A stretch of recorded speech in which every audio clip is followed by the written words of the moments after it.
নতুন সরকারের প্রথম বাজেট বৃহস্পতিবার। চাল ডাল সহ ৬০ নিত্যপণ্যে কর ছাড়, কমতে পারে এসি, ফ্রিজ, প্রসাধনী, ওষুধের দামও। মূল্যস্ফীতির চাপ থেকে মুক্তি চান জনতা। পাচার দুর্নীতিতে ভেঙে পড়েছে অর্থনীতি, শৃঙ্খলা ফেরাতে সাজানো হয়েছে নতুন বাজেট। সংসদের প্রধানমন্ত্রী বিনিয়োগকারীদের আকৃষ্ট করতে তুলে ধরলেন নানা পরিকল্পনা।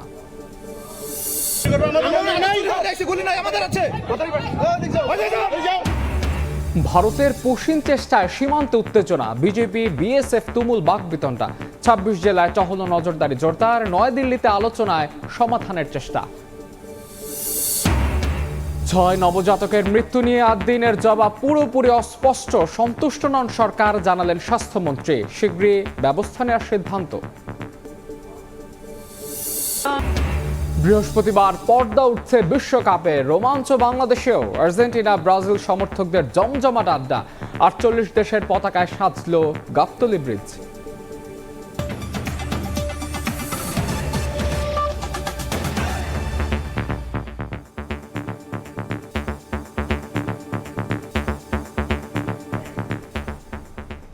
প্রবাসের সময় সঙ্গে আছে আমি মাহাদি ইসলাম ধ্রুব।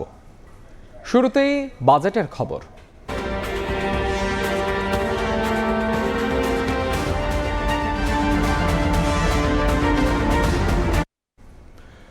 ভোক্তার উপর উচ্চ মূল্যস্ফীতির চাপ কমাতে বাজেটে চাল ডাল সহ ৭টি নিত্যপণ্যে কর ছাড় দিতে যাচ্ছে সরকার। শুল্ক প্রত্যাহার হতে পারে ক্যান্সার সহ ৬৮ ধরনের ওষুধ তৈরির কাঁচামাল আমদানিতে। দেশে ফ্রিজ, এসি উৎপাদনে ভ্যাটের হার নামছে অর্ধেকে। উৎসে কর হ্রাসের প্রস্তাবে কমতে পারে স্বর্ণের দামও। বিপরীতে রড, সিগারেট ও মদের দাম বৃদ্ধির প্রস্তাব আসতে পারে নতুন বাজেটে। নিত্যপণ্যের বাজারে উচ্চমূল্যের উত্তাপে ভোক্তার পকেট আর সামর্থ্য যেন আইসিইউতে। চালের বাড়তি দাম তো আছেই, মাছ মাংসে হাত দেয়ায় দায় নিম্নবিত্ত অনেকের। মূল্যস্ফীতি ৯.৪২% ঘরে, যা গত ১৬ মাসের মধ্যে সর্বোচ্চ। তবে সরকারের ভাবনাতেও প্রাধান্য পাচ্ছে সাধারণ মানুষের জীবনমান। এবারের বাজেটে তাই চাল, গম, আলু, পেঁয়াজ, ভোজ্য তেল সহ ৬০টি নিত্যপণ্যের উৎসে কর ১% থেকে নামছে ০.৫%। প্রত্যাহার করা হচ্ছে নিয়ন্ত্রণমূলক শুল্কও। কৃষি উৎপাদন বাড়াতে সার ও কীটনাশকে ৭.৫% ভ্যাট ও কর প্রত্যাহারের পথে। সংসার শুরুর পরিকল্পনা করছেন, এই বাজেট আপনাকে কিছুটা স্বস্তিতে রাখতে পারে। দেশে এসি, ফ্রিজের উৎপাদন পর্যায়ে ভ্যাট ১৫% থেকে ৭.৬% নামতে পারে। এছাড়াও ওয়াশিং মেশিন, গিজার, ব্লেন্ডার, জুসারের বিদ্যমান কর সুবিধার মেয়াদও বাড়তে পারে। তীব্র গরমে লোডশেডিংয়ের ভোগান্তি এড়াতে বাসায় লাগাতে পারেন সোলার সিস্টেম, কারণ সৌরবিদ্যুতের যন্ত্রপাতি ও উপকরণ আমদানিতে ২০৩১ সাল পর্যন্ত কর অব্যাহতির সুবর্ণ সুযোগও মিলতে পারে বাজেটে। সংসার তো আছেই, সন্তান নেবেন ভাবছেন, সেখানেও আছে স্বস্তির খবর। শিশু খাদ্য তৈরির কাঁচামালের ওপর বিদ্যমান আমদানি শুল্ক ১৫% থেকে কমিয়ে ১০% করা হতে পারে। শারীরিক সক্ষমতা বাড়াতে নিয়মিত খেতে পারেন খেজুর, কারণ আমদানিতে বিদ্যমান ৫% নিয়ন্ত্রণমূলক শুল্ক প্রত্যাহার হতে পারে। স্ত্রীকে খুশি করতে পারেন স্বর্ণ দিয়ে। বাজেটে স্বর্ণ ও স্বর্ণালংকার সরবরাহে ৫% উৎসে কর কমিয়ে মাত্র ০.৫% করা হতে পারে। এছাড়া জুয়েলারি সেবায় ৫% ভ্যাটের পরিবর্তে প্রতি ভরিতে ২৫০০ টাকা সুনির্দিষ্ট কর নির্ধারণ করা হতে পারে। কমবে সাজগোজের খরচও। প্রতি কেজি লিপস্টিক আমদানিতে শুল্কায়ন মূল্য ৪০ থেকে কমিয়ে $৩০ নির্ধারণ করা হতে পারে। প্রতি KG lotion, face cream, face wash আমদানিতে শুল্কায়ন মূল্য $১০ থেকে কমিয়ে $৬০ নির্ধারণ করা হতে পারে। নগদ অর্থে এত সব কেনাকাটায় নিরাপত্তা ঝুঁকির শঙ্কায় আছেন? তাহলে শুনুন, ক্যাশলেস লেনদেন উৎসাহিত করতে পয়েন্ট অফ সেল মেশিনের আমদানি শুল্ক ১০ থেকে নামছে ৫%। প্রত্যাহার হতে পারে ৭.৫% আগাম করও। এটিএম কার্ড সহ সব ধরনের কার্ড তৈরির কাঁচামালে ৫% আগাম কর এবং ১১৩টি পণ্যের উপর থেকে ৩% নিয়ন্ত্রণমূলক শুল্ক তুলে নেওয়া হতে পারে। পরিবেশ বান্ধব যোগাযোগ ব্যবস্থা নিশ্চিত করতে electric charging station, electric bus ও ইলেকট্রিক ট্রাক আমদানির উৎসে কর ৫% থেকে কমিয়ে ০% করার প্রস্তাব আসছে। স্থানীয়ভাবে ইলেকট্রিক গাড়ি ও ই-বাইক উৎপাদন শিল্পে কর রেয়াতের সুবিধাও আসতে পারে। স্বাস্থ্যসেবাও নজরের বাইরে নয়। ওষুধ উৎপাদনে ব্যবহৃত ৬৮টি কাঁচামাল আমদানির সম্পূরক শুল্ক প্রত্যাহার এবং ক্যান্সারের ওষুধ তৈরির ৯টি কাঁচামালে কর রেয়াত সুবিধা দেওয়া হতে পারে। প্রত্যাহার করা হতে পারে কিডনি ডায়ালাইসিস ফিল্টার আমদানির ওপর থাকা 5% আগাম কর। এতে প্রতি ডায়ালাইসিসে খরচ কমবে প্রায় 600 টাকা। হার্টের রিং এবং চোখের লেন্সের উপর থাকা 10% ভ্যাটও প্রত্যাহার হতে পারে। কতটুকু বেড়েছে আপনার উপার্জনের পথ? তবে করমুক্ত আয়সীমা ঠিকই বাড়িয়েছে সরকার। সব ধরনের ফ্রিল্যান্সিং এর আয়ে কর অব্যাহতি এবং করমুক্ত থাকবে কন্টেন্ট ক্রিয়েশন থেকে আয়। Computer, printer, portable data processing machine, flash memory ও মনিটর আমদানির অগ্রিম কর 5% থেকে কমিয়ে 2% করা হতে পারে। খুশির খবর, সস্তায় ভাগাভাগি করতে পারেন মোবাইলে। কর সুবিধা দেয় কমতে পারে দেশীয় হ্যান্ডসেট ও সিম কার্ডের দাম। তবে নতুন অর্থ বছরে যারা বাড়ি তৈরির কথা ভাবছেন তাদের জন্য কিছুটা দুঃসংবাদ। আবাসন খাতের অন্যতম প্রধান উপাদান এমএস রড এবং এ জাতীয় পণ্যের উৎপাদন পর্যায়ে সুনির্দিষ্ট কর ও ভ্যাট প্রায় 10% বাড়তে পারে। এমনকি ধূমপায়ীরাও হিসেবের বাইরে নন। সিগারেটের ফিল্টার তৈরির কাঁচামালের ওপর 300% এবং নিকোটিনের ওপর 350% সম্পূরক শুল্ক আরোপ করা হতে পারে। নিকোটিন পাউচের ওপর বসছে 40% সম্পূরক শুল্ক। দেশে উৎপাদিত অ্যালকোহল বা মদের উপর লিটার প্রতি 500 টাকা সুনির্দিষ্ট ভ্যাট আরোপের প্রস্তাব আসতে পারে, যা বাড়িয়ে দেবে মদের দাম। বিদেশ থেকে আমদানি করা উচ্চ মূল্যের হিমায়িত মাছে নতুন করে 15% ভ্যাট আরোপ করা হতে পারে। দেশীয় চাষিদের সুরক্ষায় কাজু বাদাম আমদানিতে শুল্ক হার 5% থেকে 1 লাফে বাড়িয়ে 25% করা হতে পারে। শুভ খান, সময় সংবাদ, ঢাকা। প্রায় 2.5 লাখ কোটির ঘাটতি নিয়ে কাল 9,38,000 কোটি টাকার বাজেটে উত্থাপন করবে নতুন সরকার।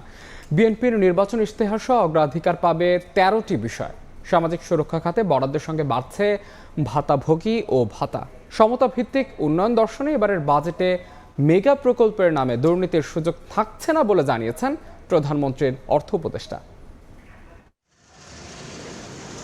6.5% প্রবৃদ্ধিতে আগামী অর্থ বছরে দেশের জিডিপি 68,31,633 কোটি টাকায় উন্নীত করতে চায় বর্তমান সরকার। আর প্রবৃদ্ধির ধারা ত্বরান্বিত করে 2034 সালের মধ্যে তা প্রায় দ্বিগুণ $1 ট্রিলিয়ন অর্থনীতিতে পরিণত করার লক্ষ্য অর্জন সহ 13টি অগ্রাধিকারে সাজানো হচ্ছে আগামী অর্থ বছরের বাজেট।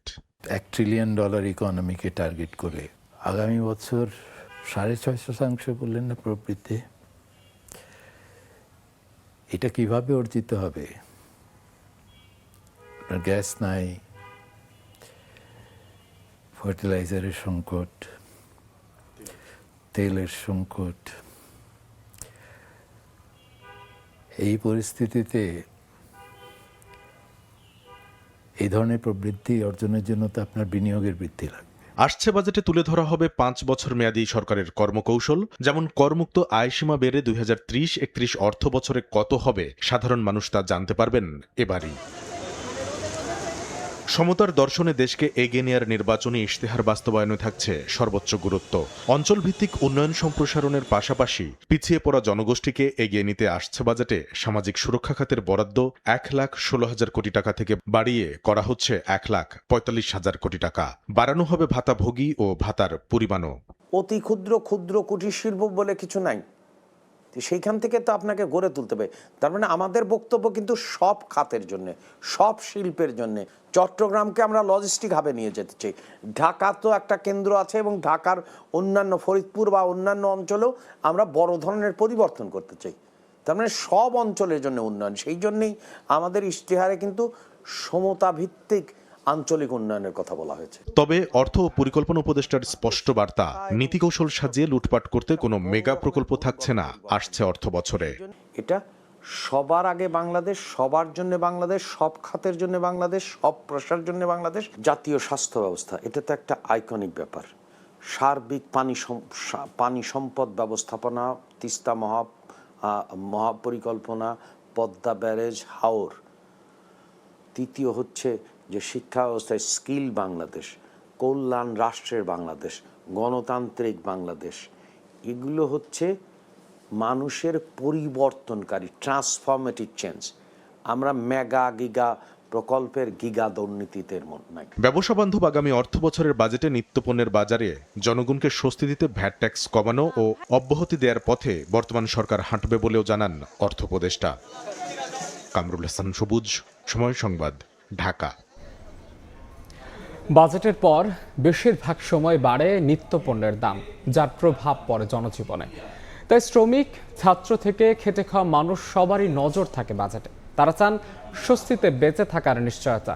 একই সঙ্গে ভবিষ্যৎ প্রজন্মের সুরক্ষায় শিক্ষা ও স্বাস্থ্য খাতে বরাদ্দ বাড়ানোর দাবি তাদের।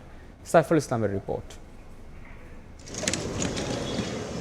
জীবিকার টানে নরসিংদী থেকে সপ্তাহে কয়েকদিনের জন্য রাজধানীতে আসেন মোহাম্মদ আলী। 3 চাকার রিকশার প্যাডেলে চলে তার সংসার। জিডিপি, মূল্যস্ফীতি এসব তত্ত্ব বোঝেন না মোহাম্মদ আলী। তার কাছে বাজেট মানে বাজারের ফর্দের সাথে মিলুক প্রতিদিনকার খরচের হিসাব। জিনিসপত্রের দাম বেশি। ওই কালকা 400 টাকার কাম করছি, 100 টাকা গাড়ি জমা, 300 টাকা তাই 300 টাকা তো আমারও না, তো আমার ফ্যামিলি খাইব কি?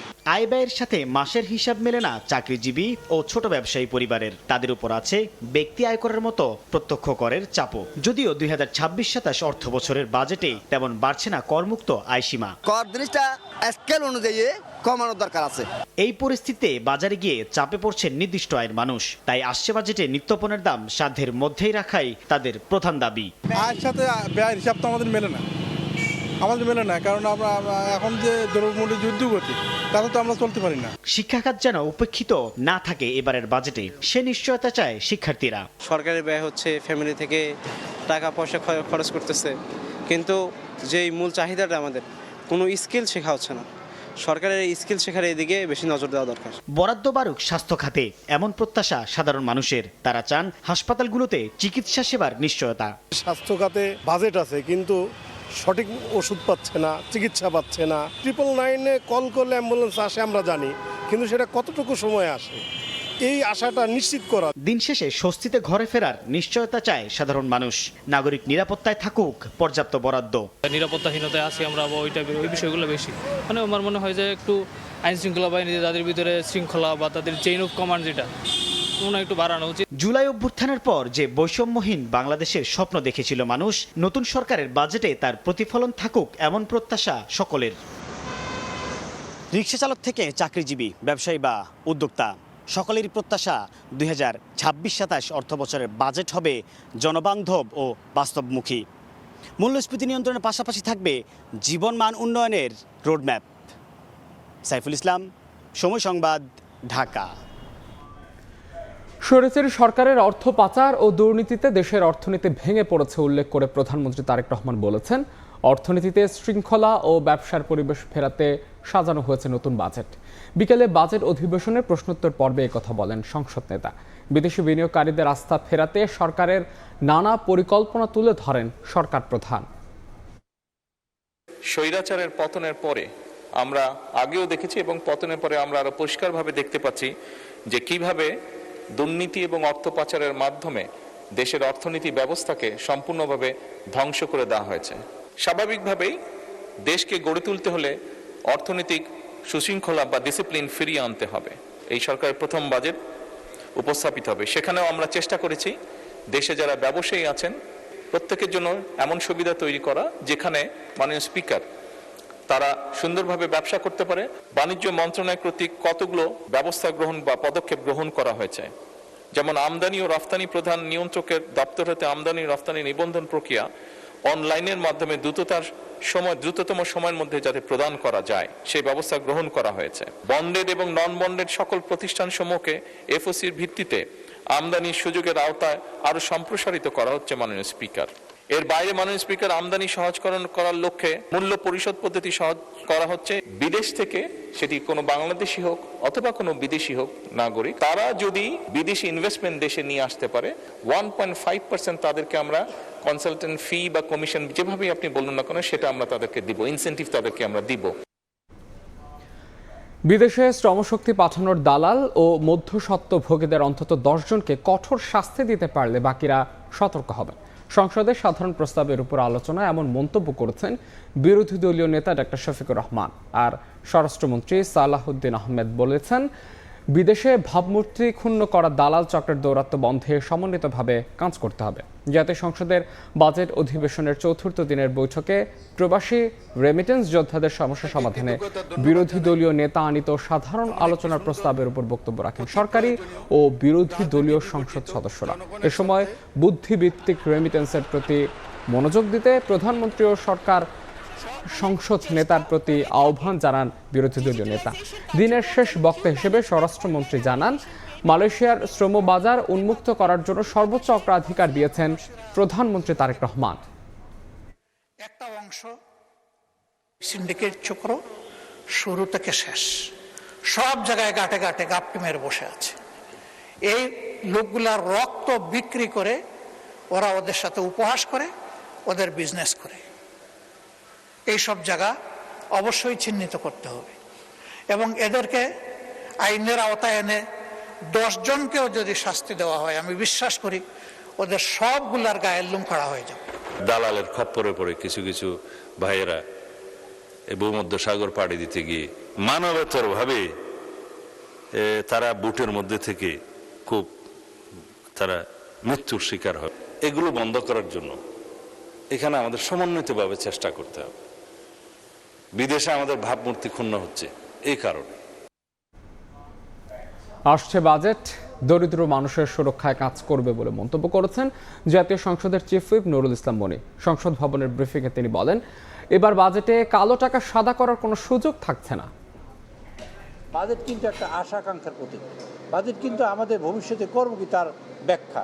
বাজেট কিন্তু আমাদের স্বাবলম্বী হওয়ার যে প্রোগ্রাম এই আমাদের সরকার যে নিয়েছে তার কিন্তু কার্যক্রমের রূপরেখা। বাজেট বড় হবে, আমরা কৃষি কার্ড দেব, আমরা ফ্যামিলি কার্ড দেব। 30 লক্ষ কোটি টাকা এই দেশ থেকে লুটপাট হয়েছে। কালো টাকা সাদা করার সুযোগ দেওয়া যাবে না যে আমি 10% টাকা দিয়ে হালাল করে ফেললাম আমার 50 কোটি টাকা, যাতে না হয় সেই ব্যবস্থায় কার্যক্রম শুরু হয়েছে। আমরা পর্যায়ক্রমে আগামী 5 বছরের মধ্যে আমরা ইনশাআল্লাহ বাংলাদেশে 20,000 কিলোমিটার খাল খনন করব। সশস্ত্র বাহিনীর ঐক্য নষ্ট করতে দেশ বিদেশে বারবার অপতৎপরতা হয়েছে বলে মন্তব্য করেছেন প্রধানমন্ত্রী তারেক রহমান। সকালে সেনাকুঞ্জে আন্তর্জাতিক জাতিসংঘ শান্তিরক্ষা দিবসের আলোচনায় সার্বভৌমত্ব রক্ষায় সবসময় প্রস্তুত থাকার আহ্বান জানান তিনি। পরিবর্তিত ভূ রাজনৈতিক পরিস্থিতিতে প্রযুক্তি নির্ভর বাহিনী গড়ে তুলতে সরকার সচেষ্ট রয়েছে বলেও জানান তিনি। 1988 সাল থেকে জাতিসংঘের অধীনে বিশ্ব শান্তি প্রতিষ্ঠায় অবদান রাখছে বাংলাদেশ। জাতিসংঘের সদস্য রাষ্ট্র হিসেবে এবারও পালন করা হলো আন্তর্জাতিক জাতিসংঘ শান্তিরক্ষী দিবস। রাজধানীর সেনাকুঞ্জে আয়োজিত অনুষ্ঠানে যোগ দেন প্রধানমন্ত্রী তারেক রহমান। শান্তিরক্ষীদের অবদান স্মরণ করে শহীদ শান্তিরক্ষী পরিবার ও আহত শান্তিরক্ষীদের হাতে সম্মাননা তুলে দেন প্রধানমন্ত্রী। জাতিসংঘ শান্তিরক্ষী মিশনে 175 জন শহীদ পরিবার এবং আহতদের প্রতি সহমর্মিতা জানিয়ে প্রধানমন্ত্রী তারেক রহমান বলেন, বিশ্ব শান্তি প্রতিষ্ঠায় বাংলাদেশের শান্তিরক্ষীদের অবদান অনস্বীকার্য। শুধু বাংলাদেশের জন্য নয়, জাতিসংঘ শান্তিরক্ষী বাহিনীর সদস্য হিসাবে শহীদদের এই আত্মদান যুদ্ধ বিরোধী শান্তিকামী মানুষের জন্য এক উজ্জ্বল দৃষ্টান্ত হয়ে থাকবে ইনশাআল্লাহ। সশস্ত্র বাহিনীর ঐক্য নষ্ট করতে দেশ বিদেশে বারবার অপতৎপরতা হয়েছে মন্তব্য করে অতীত চর্চা নয় বরং তা থেকে শিক্ষা নিয়ে ফ্যাসিবাদ মুক্ত বাংলাদেশে সমহিমায় নিজেদের প্রতিষ্ঠার আহ্বান জানান প্রধানমন্ত্রী। অতীত থেকে শিক্ষা নিয়ে ফ্যাসিবাদ মুক্ত বাংলাদেশে বর্তমানে প্রতিটি রাষ্ট্র এবং সাংবিধানিক প্রতিষ্ঠানের সামনে সমহিমায় নিজেদেরকে প্রতিষ্ঠিত করার সুযোগ সৃষ্টি হয়েছে। সেনাবাহিনীর একজন মেজর স্বাধীনতার ঘোষণা দিয়েছিলেন উল্লেখ করে এই গৌরব অক্ষুণ্ণ রেখে সার্বভৌমত্ব রক্ষায় সেনাবাহিনীকে প্রস্তুত থাকার আহ্বান জানান সরকার প্রধান। আমি বিশ্বাস করি এই গৌরব এবং অহংকার অবশ্যই আমাদের সশস্ত্র বাহিনীর জন্য অনন্ত প্রেরণার উৎস। সুতরাং এই গৌরব যেন কোনোভাবেই ম্লান না হয় সেটি রক্ষা করা অবশ্যই সশস্ত্র বাহিনীর কর্তব্য। প্রতি বছর 29 মে আন্তর্জাতিক জাতিসংঘ শান্তিরক্ষী দিবস পালন করা হলেও ঈদুল আজহার ছুটির কারণে বুধবার সেনানিবাসে আয়োজন করা হয় এই আলোচনার। হাসান ওয়ালি, সময় সংবাদ, ঢাকা। অন্য প্রসঙ্গ, ভারতের পুশিন চেষ্টার মধ্যে সীমান্তে তুমুল বাক বিতণ্ডায় জড়াচ্ছে বিজিবি বিএসএফ। বাংলাদেশের সন্দেহে পশ্চিমবঙ্গের হোল্ডিং সেন্টারে রাখা হয়েছে নারী পুরুষদের। তাদের ঠেলে পাঠানোর সংখ্যায় বেনাপোল সীমান্তে বিজেপি অতিরিক্ত সদস্য মোতায়েন করেছে।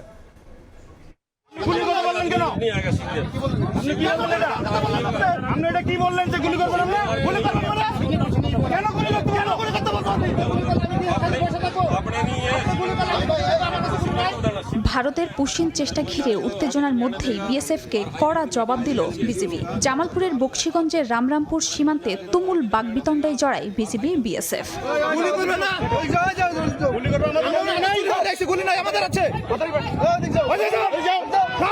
বুধবার ভোরে এই সীমান্ত দিয়ে একজনকে জোরপূর্বক বাংলাদেশে পাঠানোর চেষ্টা করে ভারতের নন্দীচর বিএসএফ ক্যাম্পের সদস্যরা। টের পেয়ে জামালপুর ৩৫ বিজিবি ও স্থানীয়রা প্রতিরোধ করলে শূন্যরেখায় অবস্থান নেন ৬০ বছর বয়সী ওই ব্যক্তি। এ নিয়ে উত্তেজনা দেখা দিলে সকাল 10:30টায় বিজিবি ও বিএসএফ ৩০ মিনিট পতাকা বৈঠক করে। তবে বৈঠক সফল না হওয়ায় নতুন করে উত্তেজনা দেখা দেয় সীমান্তে। বিএসএফ বারবার ওই ব্যক্তিকে ঠেলে দেওয়ার চেষ্টা করলেও প্রতিরোধের মুখে ফিরে যেতে বাধ্য হন তিনি। বেনাপোল সীমান্তেও পুশিন আতঙ্ক বিরাজ করছে। অভিযোগ উঠেছে সীমান্তের ওপারে বেশ কয়েকজন ভারতীয়কে বাংলাদেশি উল্লেখ করে ঠেলে পাঠাতে হোল্ডিং সেন্টারে রেখেছে বিএসএফ। যদিও এই প্রচেষ্টা ঠেকিয়ে দিতে টহল জোরদার করেছে বিজিবি। এছাড়া সাদা পোশাকে চলছে গোয়েন্দা নজরদারি। বিএসএফ পুশিং ২ জন দিয়ে চেষ্টা চালাচ্ছে। বাংলাদেশের শান্তিপ্রিয় মানুষরা একটা উদ্বিগ্নে দিন কাটাচ্ছে। লালমনিরহাট সীমান্তে পুশিন চেষ্টায় বাধা পেয়ে পিছু হটেছে ভারতীয় সীমান্তরক্ষী বাহিনী। পঞ্চগড় সহ ২৬ জেলায় বাড়তি সতর্কতার পাশাপাশি চলছে সচেতনতামূলক প্রচার। 2টা গেট আছে, আমরা সব সময় ফলো করি বা লক্ষ্য করি, কোনো মানুষ এখানে পার করে দিতে পারবে না। বিজিবি ভাইয়েরা টহল দিতেছে, পাহারা দিতেছে, আমরাও বর্ডারে পাহারা দিচ্ছি। এছাড়া ঝড় বৃষ্টি উপেক্ষা করে পুশিন ঠেকাতে রাতেও বিজিবির সঙ্গে আনসার সদস্যরাও দায়িত্ব পালন করছে হিলি সীমান্তে। কাঁটাতার নেই এমন এলাকায় পর্যবেক্ষণ চলছে সিসি ক্যামেরায়। ভারতের সঙ্গে বাংলাদেশের ৪,৪৮৭ কিলোমিটার সীমান্তের অধিকাংশই পশ্চিমবঙ্গ রাজ্যের সঙ্গে। বাকি সীমান্ত ত্রিপুরা, মেঘালয়, মিজোরাম ও আসামের সঙ্গে। গেল বিধানসভা নির্বাচনের পর পশ্চিমবঙ্গের নতুন মুখ্যমন্ত্রী ঘোষণা দেন অবৈধ বাংলাদেশি ও অনুপ্রবেশকারীদের ফেরত পাঠানো হবে বাংলাদেশে। এরপর থেকেই পুশিন করতে বেপরোয়া বিএসএফ। বিএসএফ যতটা জমি চেয়েছে ততটাই দেওয়া হবে। খাদিজা স্বপ্না, সময় সংবাদ। এদিকে পুশিন ঠেকাতে যথাযথ ব্যবস্থা নিতে সরকার ব্যর্থ হয়েছে বলে মন্তব্য করেছে ১১ দল। রাজধানীর মগবাজারে সংবাদ সম্মেলনে জোট নেতারা বলেন, সরকারের ১০০ দিনে উদ্বেগজনক হারে সীমান্তে বাড়ছে উত্তেজনা। প্রতিবাদে ১২ জুন সীমান্তবর্তী জেলা ও ১৫ জুন রাজধানীতে বিক্ষোভ করবে ১১ দল। পুশিন, সীমান্ত হত্যা সহ নানা ইস্যুতে বুধবার মগবাজারে জামায়াতের কেন্দ্রীয় কার্যালয়ে সংবাদ সম্মেলন করে ১১ দলীয় জোট। এতে অংশ নেন জোটের শীর্ষ নেতারা। বিএনপি সরকারের ১০০ দিনের চিত্র তুলে ধরেন জামায়াতের সেক্রেটারি জেনারেল হামিদুর রহমান আজাদ। বলেন, সীমান্ত অস্থিরতা উদ্বেগজনক হারে বৃদ্ধি পেয়েছে। পুশিনের পাশাপাশি আশঙ্কাজনক হারে বেড়েছে সীমান্ত হত্যাও। দেশের আভ্যন্তরীণ আইন শৃঙ্খলা পরিস্থিতি মোকাবিলায় সরকারের ভূমিকা নিয়েও প্রশ্ন তোলেন তিনি। সীমান্তে মার্চ, এপ্রিল ও মে ৩ মাসে ৫০-এরও অধিক স্পটে সীমান্ত এলাকায় পুশিনের ঘটনা ঘটেছে। সেখানে ২,৪৭৯ জনকে পুশিন করার চেষ্টা হয়েছে। এই ১০০ দিন বিএনপির শাসনকালে ১৯ জন নিরীহ বাংলাদেশি মানুষ ভারতীয় বাহিনীর বিএসএফের গুলিতে নিহত হয়, গুলিবিদ্ধ হয়ে আহত হয়েছে ২৪ জন। পুশিন বন্ধে সরকার ব্যর্থ এমন মন্তব্য করে জোটের নেতারা বলেন, নতজানু পররাষ্ট্রনীতি থেকে বের না হলে এ সংকট সমাধান সম্ভব নয়। মন্ত্রীদের বিভিন্ন বক্তব্যের সমালোচনাও করেন তারা। মন্ত্রীদের এই দায়িত্বশীল জায়গা থেকে যখন কথা বলবেন, সংজ্ঞায়িত করবেন, ওনাদের মনে রাখতে হবে যে উনি বাংলাদেশের ক্যাবিনেট মিনিস্টার। কিন্তু বয়ানটা হয়ে গেছে ভারতীয় মন্ত্রীদের মতো, ভারতীয় মিলিটারি মতো হয়ে গেছে। এই ধরনের বক্তব্য বাংলাদেশে কোনো মন্ত্রী দিতে পারে, এটা আমাদের বিশ্বাস করতে কষ্ট হয়। প্রায় 60,000 বিজিবি হলো বর্ডারে ডেপ্লয়মেন্ট হয়েছে। আমরা মনে করি সরকার আরও শক্তিশালী পদক্ষেপ নেবে, কারণ আমাদের বিজিবিকে যদি আমরা শক্তিশালী না করতে পারি তাহলে পুশিন রুখা আমাদের সম্ভব নয়। সংবাদ সম্মেলনে ১২ জুন সীমান্তবর্তী জেলার গুরুত্বপূর্ণ পয়েন্টে প্রতিবাদ সভা ও ১৫ জুন রাজধানীতে সমাবেশের ঘোষণা দেয় ১১ দলীয় জোট। দিন মোহাম্মদ সাব্বির, সময় সংবাদ, ঢাকা। ফুটবল বিশ্বকাপের পর্দা উঠতে যাচ্ছে মেক্সিকোর ঐতিহাসিক ওস্তাদিও আজতেকা স্টেডিয়ামে। ফুটবল ইতিহাসের পাতা উল্টালে আষ্ঠে পৃষ্ঠে লেগে আছে যে ভেন্যুর নাম। প্রথম ভেন্যু হিসেবে বিশ্বকাপের ৩ উদ্বোধনী কিংবা ম্যারাডোনার হ্যান্ড অফ গড আজতেকায় আয়োজন করেছে গেম অফ দ্য সেঞ্চুরি খ্যাত ইতালি আর পশ্চিম জার্মানির ম্যাচ। এই ভেন্যুর আরও সব রেকর্ড দেখে নেব এবারের প্রতিবেদনে।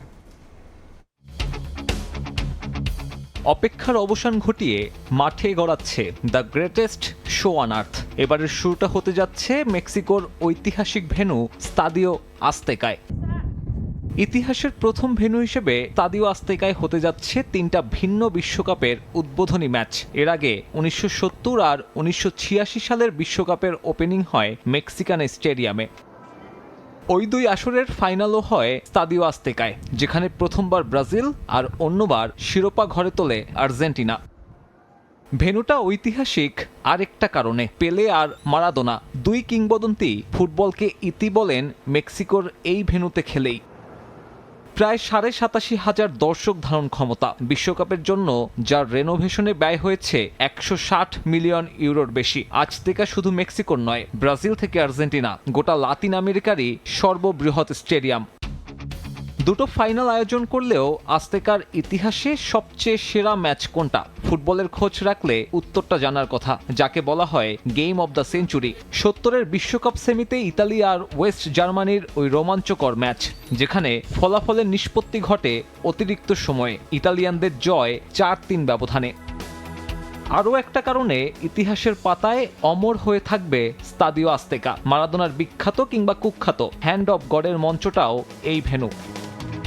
এছাড়াও অন্যরকম এক রেকর্ডে নাম লেখাচ্ছে এই ভেন্যু। ইতিহাসে প্রথমবারের মতো উদ্বোধনী ম্যাচের পুনরাবৃত্তি। 2010 বিশ্বকাপের পর এবারও আসরের শুরুটা হবে মেক্সিকো আর দক্ষিণ আফ্রিকা ম্যাচ দিয়ে। সমুদ্রপৃষ্ঠ থেকে প্রায় 2200 মিটার উঁচুতে অবস্থিত আজতেকা ফুটবল ইতিহাসের হিসাবেও অনন্য উচ্চতায়। আবারও বিশ্বকাপের উদ্বোধনী। 40 বছর পর আবারও গোটা বিশ্বের মনোযোগ কাড়বে মেক্সিকান এই ভেন্যু। সাব্বির মিথুন, সময় সংবাদ। বিশ্বকাপ উন্মাদনায় 48 দেশের পতাকায় সাজল সাভারের আমিনবাজারের গাবতলী ব্রিজ। সমর্থন নিয়ে বিরোধ নয়, সবার অংশগ্রহণ যে উন্মাদনা বাড়ায়, গাবতলী ব্রিজ যেন তারই প্রমাণ। ফুটবল বিশ্বকাপ উন্মাদনায় এখন পুরো বিশ্ব, পিছিয়ে নেই বাংলাদেশও। পতাকা উড়িয়ে পছন্দের দলকে সমর্থন জানাচ্ছেন ভক্তরা। তবে নির্দিষ্ট কোনো দল নয়, গাবতলী ব্রিজের এক অংশে দেখা মেলে এবারের বিশ্বকাপে অংশগ্রহণকারী সব দলের পতাকা। সমর্থনকে কেন্দ্র করে দ্বন্দ্ব নয়, উৎসাহ উদ্দীপনা নিয়ে ফুটবল বিশ্বকাপকে উপভোগ করতে চান পতাকা উত্তোলনকারীরা। এলাকার একটা ঐতিহ্য ধরার জন্য আমরা যেমন এই এলাকায় আমরা সবাই অনেক পতাকা উড়িয়ে থাকি, তো এই ক্ষেত্রে আমাদের একটা নতুন কিছু করার জন্য আমাদের এলাকার ছোট ভাইয়েরা এরা এই উদ্যোগটা নেওয়া হয়েছে যে প্রত্যেকটা দেশের পতাকা আমাদের লাগানো হয়েছে। 48টা দেশ খেলবে, তাদেরকে নিয়ে এই গাবতলী ব্রিজ সাজানো, এবং আমাদের যারা সিনিয়র তার থেকেও যারা সিনিয়র সকলে এই জায়গায় হাত দিয়েছে। বিভিন্ন দলের সমর্থকদেরও দেখা মেলে এখানে। পছন্দের দলের বিশ্বকাপ জয়ের প্রত্যাশা তাদের। আমাদের আমিনবাজারে খেলা নিয়ে প্রতিবারই ওয়ার্ল্ড কাপের সময় অনেক উত্তেজনা থাকে। বাংলাদেশের ভিতরে আমিনবাজারে যেরকম একটা উত্তেজনা থাকে কোনো জায়গায় এরকম থাকে না। পতাকা তো নর্মালের বিষয়, কিন্তু বাড়ি সাজানো হয়ে গেছে অনেক বড় বড়, 2 মাইল 3 মাইল 4 মাইল 5 মাইল এরকম পতাকা সাজানো হয়ে গেছে। বিশ্বকাপে অংশগ্রহণকারী 48টি দেশের পতাকার সঙ্গে আছে মাতৃভূমি বাংলাদেশের পতাকাও। সবার প্রত্যাশা একদিন বাংলাদেশও জায়গা করে নেবে বিশ্বকাপে। এম এ আজিম, সময় সংবাদ, ঢাকা। বিশ্বকাপ উন্মাদনার মধ্যেই চট্টগ্রাম নগরীর খতিব পাড়াটি পরিচিত পেয়েছে ব্রাজিল গদি নামে। শিল্পীর তুলির আচরে এখানে রোনালদো, পেলে, রোনালদিনহো কিংবা নেইমারের মতো কীর্তিমানদের ছবি ফুটিয়ে তোলা হয়েছে দেয়ালে দেয়ালে। আশরাফুল আলম মামুনের ক্যামেরায় বিস্তারিত জানাচ্ছেন পার্থপ্রতিম বিশ্বাস।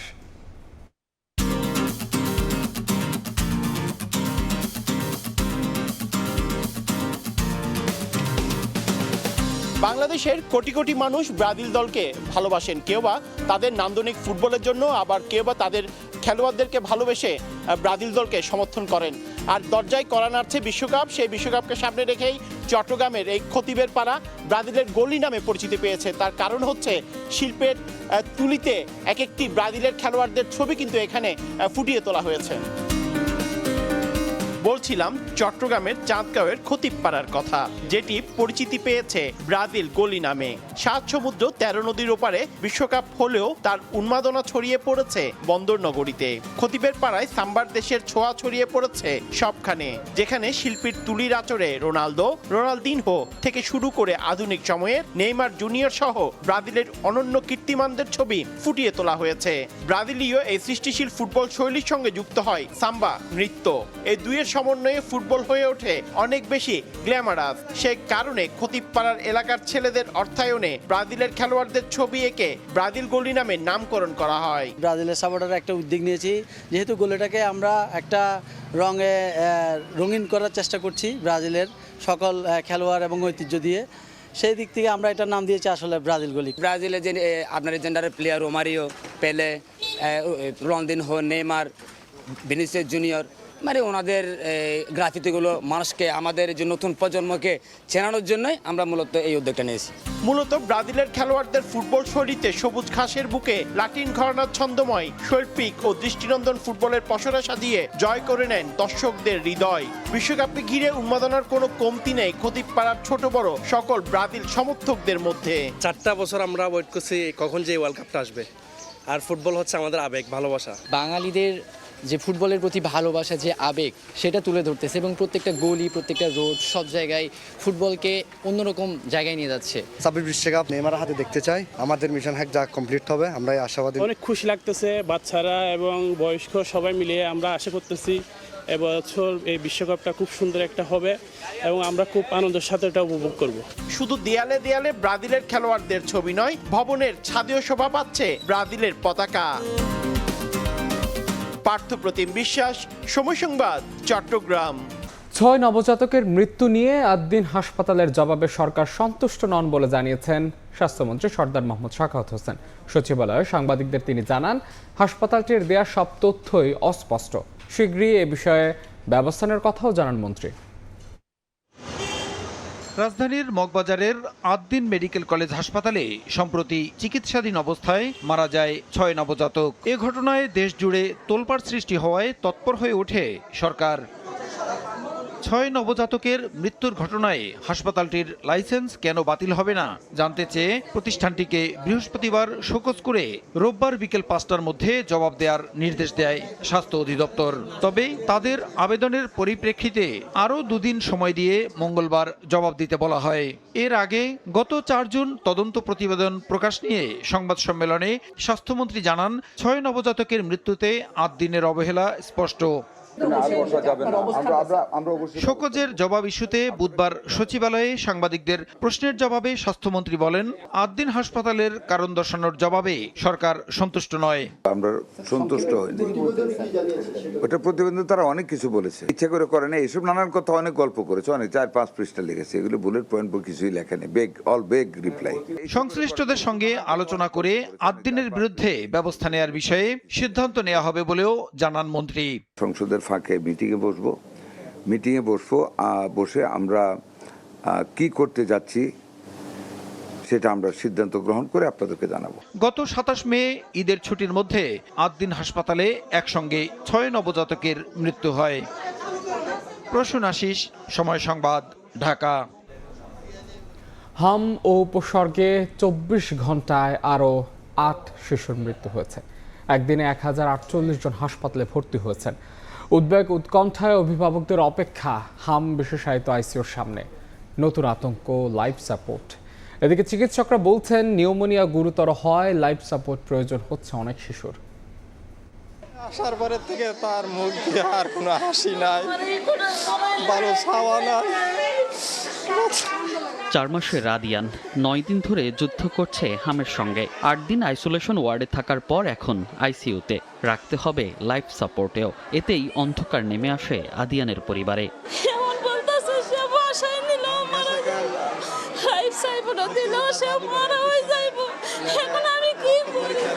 হাসপাতালে ভর্তি অধিকাংশ শিশুরই আছে শারীরিক অন্য জটিলতা। কেউ দীর্ঘদিন অসুস্থ থাকলেও গুরুত্ব না দেয়ায় পড়তে হয়েছে সংকটাপন্ন অবস্থায়। আরও ভয়ঙ্কর বিষয়, হাম এত গুরুতর হওয়ার পরও টিকা দেননি অনেক অভিভাবক। হাম হয়েছে 3 দিন ধরে বসতে পারছি, আগে অসুস্থ অনেক দিন, 15-20 দিন হবে। চোখ লাল হওয়ার একদিন পরে তারপর শরীরে র্যাশ উঠছে, তারপর তো এখানে আসলাম, পরে ওষুধ টষুধ দিল, তারপর আস্তে আস্তে এখন তো ঠিক হয়ে যেতেছে। না হামের টিকা দেয় না। 9 দিন আসলে আইসিইউতে, পিআইসিইউতে, তারপরে শেষে 22 দিন ছিলাম এমনি বেডে। হাম সারলেই হার্ট ফান্ডিশনে ডাক্তার দেখে সার্জারি করতেছে। আগে সুস্থ হয়ে বাড়ি ফেরাদের কেউ কেউ আবারও অসুস্থ হয়ে হাসপাতালে আসছেন। এর কারণ হিসেবে চিকিৎসকরা বলছেন সিভিয়ার নিউমোনিয়া, যা বিকল করে দিতে পারে শিশুর ফুসফুস। যেগুলো অলরেডি আক্রান্ত হয়ে গেছে বা হয়েছিল, তাদের একটা অংশ কিন্তু পরবর্তীতে গিয়ে কমপ্লিকেশন ডেভেলপ করতেছে। ভালো হয়ে চলে গেছে, আবার 1 সপ্তাহ পরে বা 2 সপ্তাহ পরে আবার নিউমোনিয়া, ডায়রিয়া, খিঁচুনি, গলার সমস্যা, সেপসিস, এগুলো নিয়ে আবার আসতেছে। এই নিউমোনিয়াটা এত খারাপ, তার শ্বাসকষ্ট কোনোভাবেই কমে না। অক্সিজেন দেওয়ার পরেও তার ডিস্ট্রেস রিলিভ হয় না, কারণ তার বায়োলেটার লাং সিভিয়ারলি ড্যামেজ। পুনরায় অসুস্থ হওয়া ঠেকাতে বাড়ি ফেরার পর চিকিৎসকের পরামর্শে পুষ্টিকর খাবার, ভিটামিন ও জিঙ্ক খাওয়ানোর পরামর্শ শিশু রোগ বিশেষজ্ঞের। 4 থেকে 6 সপ্তাহ পরে তার নিজের ইমিউনিটিতে ফিরে আসে, আর সেই সাথে আমরা কিছু ভিটামিন ডি, জিঙ্ক এগুলো দেই। ভালো হাই প্রোটিন ডায়েট খেতে বলে নিজের ইমিউনিটিকে একটু বুস্ট আপ করার জন্য। 15 মার্চ থেকে দেশে হাম ও উপসর্গে মৃত্যু ছাড়িয়েছে 630 আর আক্রান্ত 90,000। মনির হোসেন, সময় সংবাদ, ঢাকা। দেশে সক্রিয় অস্ত্রের বড় সিন্ডিকেট। হিলি সীমান্ত দিয়ে ভারত থেকে নিয়ে আসা অবৈধ অস্ত্র মজুত করা হচ্ছে দিনাজপুরের গোপন আস্তানায়। সিন্ডিকেটের সদস্যরা প্রাইভেট কারে রাজধানীতে নিয়ে আসছে সেসব অস্ত্র বিক্রি করা হচ্ছে সন্ত্রাসীদের কাছে। রাজধানীর যাত্রাবাড়ি থেকে অস্ত্র, গুলিসহ 3 অবৈধ অস্ত্র ব্যবসায়ীকে আটকের পর এ তথ্য জানায় র্যাব 10। খোঁজা হচ্ছে অস্ত্রের ক্রেতাদের। রাজধানীর যাত্রাবাড়ির কাজলায় মঙ্গলবার রাতে গোপন সংবাদের ভিত্তিতে চেকপোস্ট বসিয়ে তল্লাশি শুরু করে র্যাব 10। এ সময় একটি প্রাইভেট কারকে থামতে বললে সংকেত অমান্য করে পালানোর চেষ্টা করে। পরে র্যাব সদস্যরা প্রাইভেট কারটি আটক করে। গাড়ির ভেতরে তল্লাশি চালিয়ে ড্যাশবোর্ডের একেবারে নিচ থেকে উদ্ধার করা হয় 2টি বিদেশি অস্ত্র, 2টি ম্যাগাজিন ও 13 রাউন্ড গুলি। আটক করা হয় 3 জনকে, জব্দ করা হয় প্রাইভেট কারটিও। র্যাব জানায় আটক 3 জনই পেশাদার অপরাধী, 12 মামলা আছে তাদের নামে। মাহবুব আলমের বিরুদ্ধে আমরা আমাদের যেই তথ্য ব্যাংক আছে সেখান থেকে দেখেছি তার বিরুদ্ধে 8টি মামলা আছে। আরেকজনের নাম হলো মোহাম্মদ নজরুল ইসলাম। সেই নজরুল ইসলামের বিরুদ্ধে 3টি মামলা আছে। মাদক ব্যবসায়ী থেকে তারা অস্ত্র রাখে। মোহাম্মদ রবিউল ইসলাম, মাহবুব আলম মানিক ও নজরুল ইসলামকে জিজ্ঞাসাবাদে সামনে আসে অস্ত্রের বড় সিন্ডিকেটের তথ্য। র্যাব বলছে সিন্ডিকেটের সদস্যরা দিনাজপুরের হিলি সীমান্ত দিয়ে পাশের দেশ থেকে অবৈধভাবে অস্ত্র দেশে আনে। তাদের দলের অন্য সদস্যরা সেসব অস্ত্র ঢাকায় এনে বিক্রি করে। নর্থ বেঙ্গলের কোনো একটা জায়গা থেকে তারা নিয়ে এসেছে এবং ঢাকাতে কারো কাছে বিক্রি করার কথা ছিল। তারা যে নেটওয়ার্কটা মেইনটেইন করে সেই নেটওয়ার্কটা এত সহজে মেইনটেইন করে না, যে কার কাছে বিক্রি করবে এটা ইজিলি আইডেন্টিফাই করা যায় না। তারা হোয়াটসঅ্যাপে যোগাযোগ করে, সেই হোয়াটসঅ্যাপের বিদেশি নাম্বার ব্যবহার করে তারা। সিন্ডিকেটের বাকি সদস্যদের ধরতে অভিযান চালিয়ে যাচ্ছে র্যাব। তদন্ত হবে, তারপরে আরো ডিটেইল তথ্য বের হয়ে আসবে। মাসুদুর রহমান, সময় সংবাদ, ঢাকা। 24 জুলাই আগস্টে কুষ্টিয়ায় হত্যাযজ্ঞের ঘটনায় মানবতা বিরোধী মামলায় সাবেক মন্ত্রী হাসানুল হক ইনু এবং আওয়ামী লীগের যুগ্ম সাধারণ সম্পাদক মাহবুবুল আলম হানিফের মামলার রায় এ মাসেই ঘোষণার আশা প্রকাশ করেছে আন্তর্জাতিক অপরাধ ট্রাইব্যুনাল। বুধবার নিজ কার্যালয়ে সাংবাদিকদের এই কথা জানান ট্রাইব্যুনালের চিফ প্রসিকিউটর আমিনুল ইসলাম। তার দাবি, কুষ্টিয়ায় সংগঠিত মানবতা বিরোধী অপরাধ ও হত্যাযজ্ঞের সঙ্গে এই 2 নেতার সরাসরি সংশ্লিষ্টতা ছিল। এছাড়া সাবেক প্রধানমন্ত্রী শেখ হাসিনার বিভিন্ন বিতর্কিত নির্দেশনা ও সিদ্ধান্ত বাস্তবায়নে তারা অন্যতম সহযোগী হিসেবে কাজ করেছেন বলে উল্লেখ করেন চিফ প্রসিকিউটর। 5 আগস্টে 6 জন শহীদ হন এবং মানবতা বিরোধী অপরাধ সংগঠিত হয়। সেখানে এই হত্যাকাণ্ডটা ছিল অত্যন্ত সিস্টেমেটিক এবং এটা ওয়াইড স্প্রেড এবং টার্গেটেড কিলিং ছিল, যার পরিপ্রেক্ষিতে আমরা 3টা চার্জ তাদের বিরুদ্ধে এনেছি। একই রকম অভিযোগ ছিল আমাদের হাসানুল হক ইনুর বিরুদ্ধে। এবং আজকে মাহবুবুল আলম হানিফের যুক্তিতর্ক শেষে জাজমেন্টের জন্য অপেক্ষমান রাখা হয়েছে, যেটাকে আমরা সিএভি বলি, এবং হাসানুল হক ইনুর বিষয়টাও অপেক্ষমান আছে। সাবেক রাষ্ট্রপতি মোহাম্মদ আব্দুল হামিদের অবৈধ সম্পদের খোঁজে বিভিন্ন সরকারি দফতরে চিঠি দিয়েছে দুদক। তার বিরুদ্ধে রাজধানীর নিকুঞ্জে 24 কোটি টাকার সরকারি তহবিল অপব্যবহারের সুনির্দিষ্ট অভিযোগ রয়েছে, যার প্রাথমিক প্রমাণও পেয়েছে সংস্থাটি। অভিযোগ রয়েছে, বঙ্গভবন ছেড়ে নিকুঞ্জের বাসায় ওঠার আগে সরকারি খরচে ওই এলাকা ঘিরে ব্যাপক উন্নয়ন করান তিনি। এমনকি পূর্বাচল প্রকল্পের অংশ না হওয়া সত্ত্বেও বিপুল ব্যয়ে তার বাড়ির সামনের খালটি সংস্কার করা হয়। এসব অনিয়মের খোঁজে এরই মধ্যে বিভিন্ন দফতরে চিঠি দিয়েছে দুর্নীতি দমন কমিশন। তৃতীয়বারের মতো চিত্রনায়ক সালমান শাহর দেহাবশেষ কবর থেকে উত্তোলনের আদেশ দিয়েছেন আদালত। পুনরায় তদন্তের জন্য সিআইডির আবেদনের পরিপ্রেক্ষিতে এমন আদেশ দেন ঢাকার সিএমএম আদালত। সালমান শাহর মৃত্যুর ঘটনার গেল বছর হত্যা মামলা গ্রহণের আদেশ দেন আদালত। পরে তার স্ত্রী সামিরা সহ 11 জনকে আসামি করে মামলা দায়ের করেন সালমানের মামা। এর আগেও সালমান শাহর মৃত্যু নিয়ে তদন্ত করে সিআইডি, পিবিআই সহ বিভিন্ন তদন্ত সংস্থা। তার মৃত্যুর 1 বছর পর প্রথম লাশ উত্তোলন করে ময়নাতদন্ত করেছিল বিশেষ তদন্ত টিম। পরে 2020 সালে পিবিআই এর তদন্ত রিপোর্টে বলা হয়, ফের ময়নাতদন্তের প্রয়োজন থাকলেও এখন আর কিছু পাওয়ার সম্ভাবনা নেই। চাঁপাইনবাবগঞ্জে গ্রাম্য সালিশে দুই পক্ষের সংঘর্ষে একজন নিহত হয়েছেন, আহত হয়েছেন অন্তত 10 জন। পুলিশ জানায়, সদরের শাহজাহানপুর ও দুর্লভপুর এলাকায় মাদক চোরা কারবারিদের বিজিবির কাছে ধরিয়ে দেওয়ার ঘটনা কেন্দ্র করে বেশ কয়েকদিন ধরেই দুই পক্ষের মধ্যে বিরোধ চলছিল। বিষয়টি নিষ্পত্তি করতে দুপুরে গ্রাম্য সালিশের আয়োজন করা হয়। এ সময় উভয় পক্ষের বাকবিতণ্ডা সংঘর্ষের রূপ নেয়। প্রতিপক্ষের হামলায় একজন নিহত হন, আহত হন অন্তত 10 জন। খবর পেয়ে পরিস্থিতি নিয়ন্ত্রণে আনে পুলিশ। ইরানে যুক্তরাষ্ট্রের হামলার জবাবে মার্কিন ঘাঁটি লক্ষ্য করে পাল্টা আক্রমণ চালিয়েছে তেহরান। বাহরাইনে মার্কিন ৫ম নৌবহরের প্রথম দফতর লক্ষ্য করে ড্রোন হামলার দাবি করেছে ইরানের বিপ্লবী গার্ড বাহিনী IRGC। কুয়েতে ও জর্ডানে মার্কিন বিমান ঘাঁটিতেও আঘাতের কথা জানায় IRGC। এদিকে যুক্তরাষ্ট্রের সঙ্গে উত্তেজনার মধ্যেই সতর্কতামূলক এক বার্তা দিয়েছেন ইরানের পররাষ্ট্রমন্ত্রী আব্বাস আরাঘচি। টানা 17 বছর ধরে বৈধ লাইসেন্স ছাড়াই উড়োজাহাজ চালিয়েছেন কানাডার এক পাইলট। এই দীর্ঘ সময় এয়ার কানাডার ওই ক্যাপ্টেন 900-র বেশি অভ্যন্তরীণ ও আন্তর্জাতিক ফ্লাইট পরিচালনা করেছেন। অবশেষে জালিয়াতির অভিযোগে জেফ্রি ওয়াল নামের 59 বছর বয়সী সাবেক পাইলটকে গ্রেফতার করেছে দেশটির পুলিশ। তদন্তকারীরা জানিয়েছেন, 2009 থেকে 2025 সাল পর্যন্ত জালিয়াতির আশ্রয় নিয়ে ফ্লাইটগুলো পরিচালনা করেন জেফ্রি। কমার্শিয়াল পাইলট লাইসেন্স থাকলেও বড় বাণিজ্যিক বিমান চালানোর জন্য সর্বোচ্চ যে এয়ারলাইন ট্রান্সপোর্ট পাইলট লাইসেন্স প্রয়োজন সেটি ছিল না তার। তবে এয়ার কানাডা জানিয়েছে, প্রতি 6 মাসে বাধ্যতামূলক কঠোর প্রশিক্ষণ ও দক্ষতার পরীক্ষায় উত্তীর্ণ হয় যাত্রীদের নিরাপত্তা কখনো বিঘ্নিত হয়নি। বিষয়টি ধরা পড়ার পরপরই তাকে দায়িত্ব থেকে সরিয়ে নেওয়া হয়েছে। জালিয়াতি ও ভুয়া নথিপত্র ব্যবহারের অভিযোগে তার বিরুদ্ধে আইনি ব্যবস্থাও নেওয়া হচ্ছে। ফ্রান্সের প্যারিসে প্রেসিডেন্ট ইমানুয়েল ম্যাক্রোর হাসপাতাল পরিদর্শনকে কেন্দ্র করে বিক্ষোভ হয়েছে। বুধবার রাজধানীর 19 নম্বর এলাকায় রবার্ট দ্রেবে হাসপাতালের সামনে সড়কে নামেন দেশটির বৃহৎ শ্রমিক সংগঠন সিজিটি। স্বাস্থ্য খাতে বরাদ্দ বৃদ্ধি, কর্মী সংকট দূর এবং বেতন ভাতা বাড়ানোর দাবিতে প্রতিবাদ কর্মসূচি পালন করেন তারা। সে সময় ওই হাসপাতালে শিশুদের একটি বিশেষায়িত ইউনিটের ভিত্তিপ্রস্তর স্থাপন করছিলেন ম্যাক্রো। এ সময় আন্দোলনকারীদের হাতে বিভিন্ন ব্যঙ্গাত্মক প্ল্যাকার্ড ও ব্যানার দেখা যায়, যেখানে যুদ্ধাস্ত্র ক্রয় সমালোচনা করে স্বাস্থ্য খাতে বিনিয়োগ বাড়ানোর দাবি জানানো হয়। শ্রমিক নেতাদের অভিযোগ, তীব্র জনবল সংকটের কারণে দেশটির চিকিৎসা সেবা ব্যাহত হলেও সরকার সামাজিক সুযোগ সুবিধার বাজেট কাটছাঁট করছে। দাবি আদায় না হলে আন্দোলন আরও জোরদার করার হুঁশিয়ারি দিয়েছেন তারা। এদিকে ম্যাক্রোর এই পরিদর্শন ও বিক্ষোভকে ঘিরে হাসপাতাল এলাকায় বিপুল সংখ্যক আইন শৃঙ্খলা রক্ষাকারী বাহিনী মোতায়েন করা হয়েছে।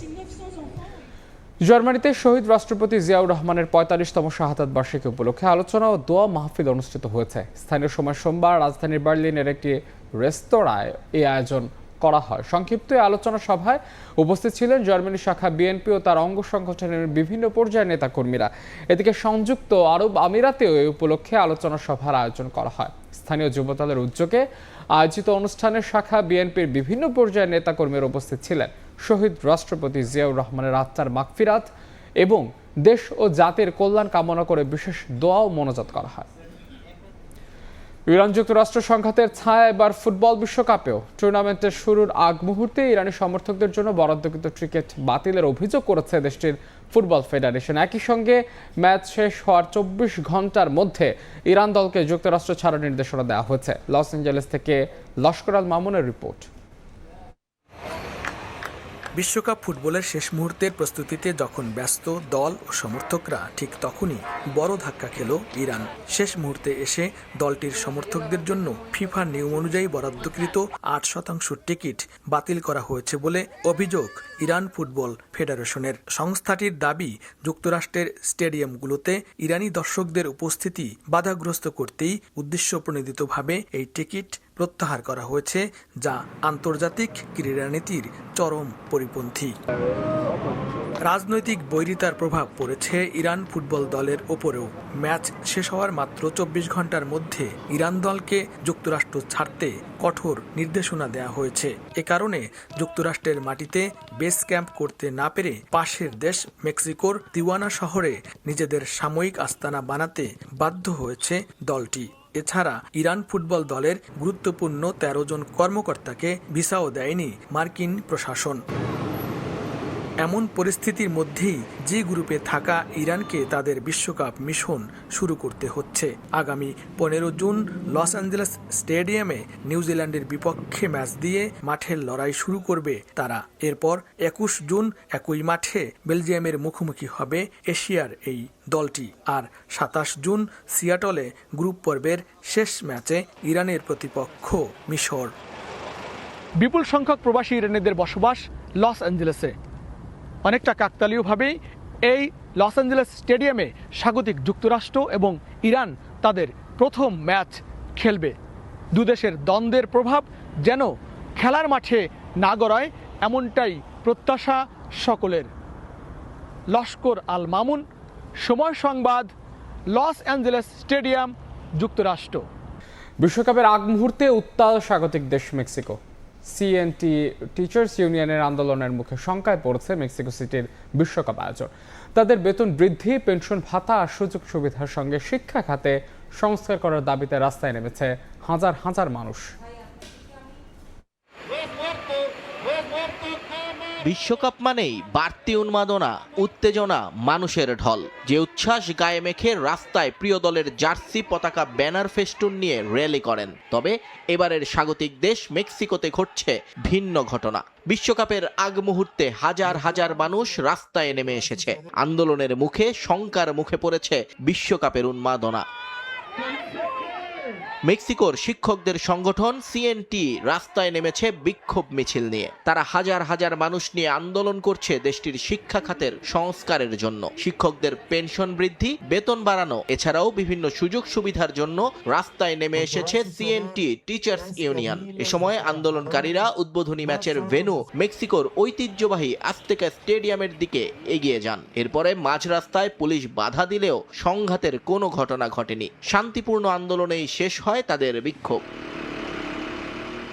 এদিকে মেক্সিকোর প্রেসিডেন্ট ক্লাউডিও শিনবাম আন্দোলনকারীদের দাবির প্রতি সম্মান জানিয়েছেন, যে কারণে আন্দোলনকারীদের বিক্ষোভে কোনো প্রকার বাধা না দিতেও নির্দেশ দিয়েছেন তিনি। সেই সঙ্গে প্রেসিডেন্ট নিশ্চিত করেছেন, বিশ্বকাপের উদ্বোধনী ম্যাচের সময় ঘনিয়ে আসলেও বিঘ্ন ঘটবে না কোনো আয়োজনে। ঠিক সময় মেক্সিকোর আজতেকা স্টেডিয়ামে বেজে উঠবে উদ্বোধনের বাঁশি। আন্দোলনকারীদের পুলিশের সঙ্গে সংঘাত ঘটেনি ঠিকই, কিন্তু বিশ্বকাপ উন্মাদনা ঘিরে মেক্সিকোতে হাজার হাজার দর্শক ও পর্যটকরা ভিড় করেছেন। তাই এই আন্দোলনের ফলে তাদের মধ্যে যে একটা নিরাপত্তার শঙ্কা তৈরি হবে, সেটা হলফ করেই বলে দেয়া যায়। এই অবস্থায় কার্টেলের সঙ্গে যুদ্ধের পর এবার এই আন্দোলন বিপাকে ফেলতে পারে মেক্সিকোর আয়োজনকে। নিয়ন মোহাইমিন, সময় সংবাদ। সিরিজ জয়ের লক্ষ্যে দ্বিতীয় ওয়ানডেতে মুখোমুখি হবে বাংলাদেশ ও অস্ট্রেলিয়া। প্রথম ম্যাচে দাপটে জয়ের পরদিনে বিশ্রামে কাটিয়েছে টাইগাররা। অস্ট্রেলিয়ার অনুশীলন থাকলেও বৃষ্টির বাধায় সুযোগ হয়নি নিজেদের ঝালিয়ে নেওয়ার। মিরপুর শেরি বাংলা ক্রিকেট স্টেডিয়ামে ম্যাচটি মাঠে গড়াবে সকাল 11টায়। বিশ্বকাপ উন্মাদনায় কিছুটা ম্লান বাংলাদেশ অস্ট্রেলিয়া সিরিজ। মাইটি অসিদের হারিয়ে দুর্দান্ত শুরু করা বাংলাদেশ ইতিহাসের দ্বার প্রান্তে। 5 বারের বিশ্ব চ্যাম্পিয়নদের বিপক্ষে যেখানে দ্বিতীয় জয় পেতে 21 বছর অপেক্ষা করতে হয়েছে, সেখানে ওয়ানডে সিরিজ জয়ের হাতছানি। দ্বিতীয় ওয়ানডেতে মুখোমুখি হবে দুই দল। প্রথম ম্যাচে 86 রানের জয়ের পরদিন বিশ্রামে কাটিয়েছেন টাইগাররা। হোটেল বন্দি সময় কেটেছে তাদের। তবে অজিদের হারিয়ে সিরিজ জিততে নিজেদের ছক নিশ্চয়ই করা আছে টিম ম্যানেজমেন্টের। এই ম্যাচে একাদশে পরিবর্তনের সম্ভাবনা ক্ষীণ। 4 বছর পর জাতীয় দলে ফিরে ম্যাচ সেরা মোসাদ্দেক হোসেন সৈকতের উপর নিশ্চয়ই প্রত্যাশা থাকবে একটু বেশি। তাছাড়া এই ম্যাচে চ্যালেঞ্জ থাকবে সাইফ হাসানের রানে ফেরার, অন্যথায় দল থেকে বাদ পড়তে হতে পারে তাকে। বল হাতে গোলা ছুড়ছেন নাহিদ রানা, একাই মাইটি অস্ট্রেলিয়ার ব্যাটিং লাইন আপকে ধসিয়ে দিয়েছেন। এই ম্যাচেও তার উপর চেয়ে থাকবেন অধিনায়ক মেহেদী হাসান মিরাজ। দলে প্রায় একই ভূমিকায় মিরাজ ও মোসাদ্দেক, তাই কিছুটা চাপে আছেন বাংলাদেশ অধিনায়ক। রানে ফেরার চ্যালেঞ্জ থাকবে তার উপরও। একাদশে একমাত্র স্পেশালিস্ট স্পিনার তানভীর অবশ্য প্রত্যাশা পূরণ করতে পারেননি, তার দিকে তাকিয়ে থাকবে দল। মাইটি অস্ট্রেলিয়া অবশ্য এদিন অনুশীলনের সময় রেখেছিল, তবে বৃষ্টি বাধায় সেটা আর পেরে ওঠেনি তারা। তাই হোম অফ ক্রিকেটে এসেও ড্রেসিং রুমে থেকেই ফিরতে হয়েছে হোটেলে। অস্ট্রেলিয়া দলটায় নেই বেশ কিছু বড় নাম, তবে জশ ইংলিশ, ক্যামেরুন গ্রিনদের মতো তারকারা আছেন। বোলিংটা ভালো হয়নি সফরকারীদের, তাই নিজেদের সেরা ছন্দে ফিরতে মরিয়া মাইটি অস্ট্রেলিয়া বলেই বাংলাদেশের জন্য ম্যাচটা সহজ হবে না। তারেক হাসান শিমুল, সময় সংবাদ, ঢাকা। এ পর্যায়ে শীর্ষ সংবাদ জানিয়ে দিচ্ছি আরও একবার। নতুন সরকারের প্রথম বাজেট বৃহস্পতিবার। চাল ডাল সহ 7 নিত্যপণ্য কর ছাড়, কমতে পারে এসি, ফ্রিজ, প্রসাধনী ওষুধের দাম। মূল্যস্ফীতির চাপ থেকে মুক্তি চান জনতা। পাচার দুর্নীতিতে ভেঙে পড়েছে অর্থনীতি, শৃঙ্খলা ফেরাতে সাজানো হয়েছে নতুন বাজেট। সংসদে প্রধানমন্ত্রী বিনিয়োগকারীদের আকৃষ্ট করতে তুলে ধরলেন নানা পরিকল্পনা। বৃহস্পতিবার পর্দা উঠছে বিশ্বকাপের রোমাঞ্চ। বাংলাদেশেও আর্জেন্টিনা ব্রাজিল সমর্থকদের জমজমাট আড্ডা। 48 দেশের পতাকায় সাজল গাবতলী ব্রিজ।